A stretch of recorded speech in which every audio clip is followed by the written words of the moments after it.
پاک جمعہ۔ پہلی تلاوت اشعیاء نبی کا صحیفہ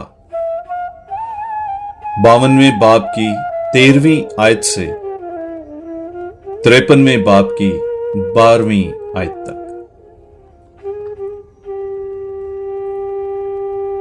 دیکھ میرا خادم برومند ہوگا، وہ سرفراز اور نہایت بلند ہوگا، جس طرح وہ تیرے دیکھ کر تجھ سے دنگ ہو گئے، کیونکہ اس کا چہرہ انسان کے چہرہ سے اور اس کی صورت بنی نوع انسان کی صورت سے زیادہ معیوب ہو گئی۔ اسی طرح وہ تیری قومیں اسے دیکھ کر تعجب کریں گی، اور بادشاہ اس کے سامنے منہ بند کریں گے، کیونکہ جو کچھ انہیں بتایا نہ گیا تھا وہ اسے دیکھیں گے، اور جو کچھ انہوں نے نہ سنا تھا وہ اس پر نظر کریں گے۔ جو ہم سے سنا اس کا کس نے یقین کیا ہے، اور خداوند کا بازو کس پر ظاہر ہوا ہے؟ اور وہ اس کے آگے کومپل کی طرح پھوٹ نکلا، خشک زمین سے جڑ کی مانند۔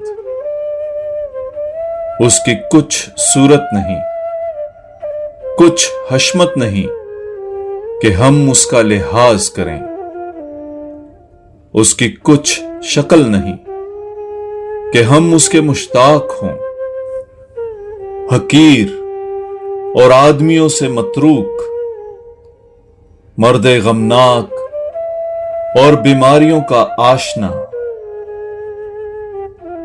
ایسے شخص کی مانند جس سے لوگ منہ موڑتے ہیں۔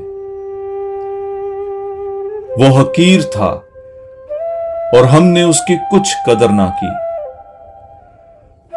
یقیناً اس نے ہماری ہی بیماریاں اٹھائیں، ہمارے ہی غم اس پر لدے ہوئے تھے، حالانکہ ہم اسے مبروس سمجھے اور خدا کی طرف سے مارا ہوا اور ذلیل۔ تو بھی وہ ہماری ہی خطاؤں کے سبب سے زخمی ہوا اور ہماری ہی بدیوں کی خاطر کچلا گیا۔ ہماری سلامتی کی تادیب اس پر تھی، اور اسی کے کوڑے کھانے سے ہم نے شفا پائی۔ ہم سب بھیڑوں کی مانند بھٹک گئے، ہم میں سے ہر ایک اپنی راہ کو پھرا، پر خداوند نے ہم سب کی بدی اس پر لا دی۔ اس پر ظلم کیا گیا، پر وہ فروتن رہا، اور اس نے اپنا منہ نہ کھولا۔ وہ ذبح ہونے والی بھیڑ کی مانند اور برہ کی مانند بال کترنے والوں کے سامنے خاموش رہا اور اپنا منہ نہ کھولا۔ گرفتار کرنے اور فتویٰ دینے کے بعد وہ اسے لے گئے، اس کا انجام کون بیان کرے گا؟ وہ عرض زندگان سے کاٹا گیا اور اپنی امت کی سرکشی کے سبب سے قتل کیا گیا، اور انہوں نے شریروں کے ساتھ اسے دفنایا اور دولت مندوں کے ساتھ اسے قبر میں رکھا۔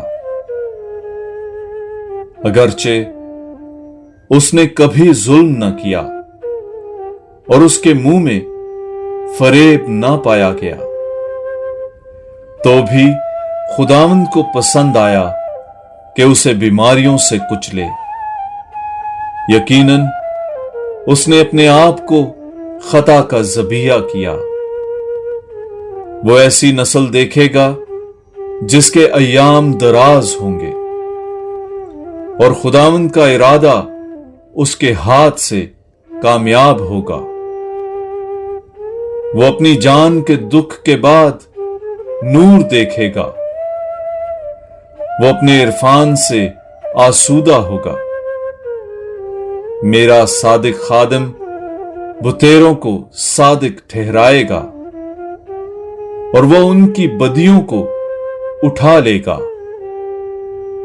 اس لیے میں بتیروں کو اس کا حصہ کر دوں گا اور بے شمار لوگ اس کی غنیمت ہوں گے، کیونکہ اس نے اپنی جان موت کے حوالے کر دی اور وہ بدکرداروں کے ساتھ شمار کیا گیا۔ پس اس نے بتیروں کے گناہ اٹھا لیے اور وہ بدکرداروں کا شفیع ہے۔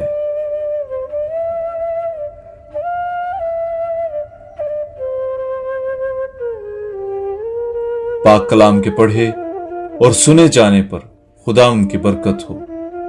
خدا کا شکر ہو۔ آمین۔